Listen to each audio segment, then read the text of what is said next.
আজকের ভিডিওতে আমরা আলোচনা করব কম্বোডিয়াতে স্থায়ী নাগরিকত্ব কিভাবে পাওয়া যায়। কম্বোডিয়াতে কাজ করার এবং ব্যবসা করার অপার সম্ভাবনা রয়েছে।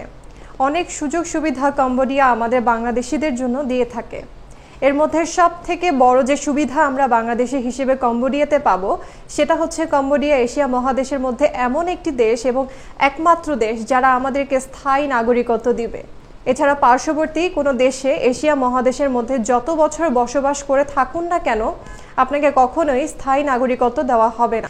আমরা ইদানিং কম্বোডিয়ার অনেক সুযোগ সুবিধা সম্পর্কে জেনে ব্যবসা এবং কাজ করতে কম্বোডিয়াতে আসছি, তাই আমাদের আজকে সবথেকে গুরুত্বপূর্ণ জানার বিষয় কম্বোডিয়াতে স্থায়ী নাগরিকত্ব কিভাবে পাওয়া যায়। কম্বোডিয়াতে স্থায়ী নাগরিকত্ব পাওয়ার 5টি উপায় রয়েছে। সেই উপায়গুলো সম্পর্কে বিস্তারিত আলোচনা আজকের ভিডিওর মধ্যে করব। ভিডিওটি না টেনে প্রথম থেকে শেষ পর্যন্ত দেখবেন, তাহলে কম্বোডিয়া নাগরিকত্ব পাওয়ার সকল বিস্তারিত তথ্য আপনারা পেয়ে যাবেন।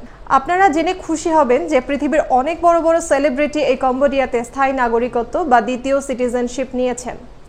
এর মধ্যে উল্লেখযোগ্য তারকারাও রয়েছেন, যেমন হলিউড সুপারস্টার অ্যাঞ্জেলিনা জোলি কম্বোডিয়ার দ্বিতীয় নাগরিকত্ব গ্রহণ করেছেন। প্রথমত সবচাইতে দীর্ঘমেয়াদী এবং সহজ উপায় কি আপনাদেরকে বলে দিয়েছি নাগরিকত্ব পাওয়ার। আপনি যদি ন্যূনতম 7 বছর রেসিডেন্স পারমিট নিয়ে কম্বোডিয়াতে অবস্থান করেন তাহলে আপনার স্থায়ী নাগরিকত্ব পাওয়ার জন্য আবেদন করতে পারেন। এর জন্য আরও 2টি শর্ত রয়েছে, সেটি হচ্ছে আপনাদেরকে কম্বোডিয়ার ভাষা শিখতে পড়তে এবং বলতে জানতে হবে এবং আপনাদের নামে কোনো রকম ক্রিমিনাল রেকর্ড বা ক্রাইম রিপোর্ট থাকা যাবে না। তাহলে আপনারা 7 বছর পরে স্থায়ী নাগরিকত্বের জন্য আবেদন করতে পারবেন। এই প্রক্রিয়াটি আমাদের জন্য সবথেকে সহজ এবং ঝামেলামুক্ত। দ্বিতীয় যে পদ্ধতি রয়েছে সেটি ভিআইপিদের জন্য, যা সর্বসাধারণের ক্ষেত্রে অনেক কষ্টসাধ্য। দ্বিতীয় প্রক্রিয়াটি হচ্ছে ভিআইপি অপশন।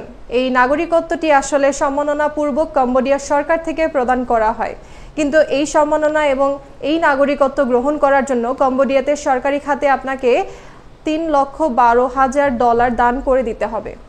তাহলে কম্বোডিয়ার সরকার হতে সম্মাননাপূর্বক আপনি কম্বোডিয়ার নাগরিকত্ব পাবেন। এটি অবশ্যই নিঃসন্দেহে অনেক বড় একটি টাকা এবং এতটা দান করার মতো অর্থনৈতিকভাবে আমরা প্রস্তুত নই, কিন্তু আমরা জেনে রাখলাম এভাবে কম্বোডিয়াতে নাগরিকত্ব পাওয়া যায়। তৃতীয় পদ্ধতি আরও একটু সহজ পদ্ধতি। এই পদ্ধতিতে আমরা অনেকেই কাজে লাগাতে পারবো।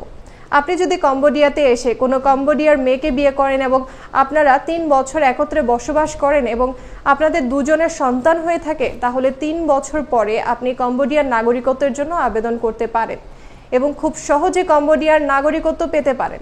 অনেকেই ধারণা যে শুধুমাত্র বিয়ে করলে নাগরিকত্ব পেয়ে যাওয়া যাবে, কিন্তু এটি সম্পূর্ণ ভুল ধারণা। আপনাকে বিয়ে করতে হবে, 3 বছর তার সঙ্গে থাকতে হবে এবং আপনাদের সন্তান হতে হবে।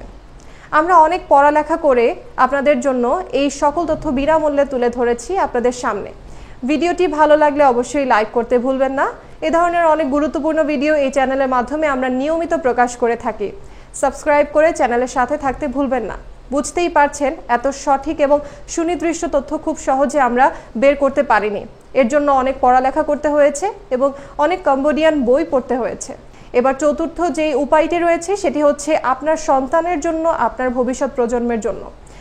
আমরা শুনে থাকি ইউরোপ আমেরিকাতে বাচ্চা জন্মগ্রহণ করলে সে দেশের নাগরিকত্ব পায়, তেমন কম্বোডিয়াতে রয়েছে এ ধরনের সুযোগ। আপনার বাচ্চা যদি কম্বোডিয়াতে জন্মগ্রহণ করে তাহলে কম্বোডিয়ার নাগরিকত্ব পেতে পারে, কিন্তু এজন্য একটি শর্ত রয়েছে।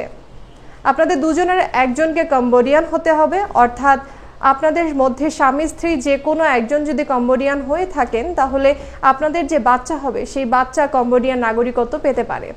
এবার পঞ্চম যে উপায়টি রয়েছে সেই সম্পর্কে বিস্তারিত আলোচনা এই গণমাধ্যমে করা যাবে না। শুধু আপনাদেরকে ধারণা দিয়ে দিচ্ছি, আপনি টাকা দিয়ে নাগরিকত্ব কিনে নিতে পারেন কম্বোডিয়াতে। বাংলাদেশে অনেক বড় বড় রাজনৈতিক ব্যক্তিবর্গ এবং অনেক বড় বড় ব্যবসায়ী সরাসরি টাকা দিয়ে কম্বোডিয়াতে স্থায়ী নাগরিকত্ব কিনেছেন। এখন আপনারা জানতে চাইবেন যে এত কষ্ট করে নাগরিকত্ব নিয়ে আমাদের কী লাভ। কম্বোডিয়াতে স্থায়ী নাগরিকত্ব এবং স্থায়ীভাবে বসবাস করার কি কি সুযোগ সুবিধা রয়েছে সে সম্পর্কিত বিস্তারিত একটি সম্পূর্ণ ভিডিও আপনাদের সামনে তুলে ধরব। আজকে শুধু একটি তথ্য দিয়ে দিচ্ছি যে কম্বোডিয়াতে স্থায়ী নাগরিকত্ব পেলে আপনি কম্বোডিয়ার লাল পাসপোর্টধারী হবেন। কম্বোডিয়ার লাল পাসপোর্ট আমাদের বাংলাদেশি পাসপোর্ট থেকে শক্তিশালী একটি পাসপোর্ট। কম্বোডিয়া সম্পর্কে আরও বিস্তারিত যে কোনো তথ্য জানতে স্ক্রিনে দেওয়া কনসালটেন্টের সাথে পরামর্শ করে জেনে নিতে পারবেন। পরবর্তী ভিডিও দেখার আমন্ত্রণ জানিয়ে আজকের মতো এখানেই শেষ করছি। ধন্যবাদ সবাইকে।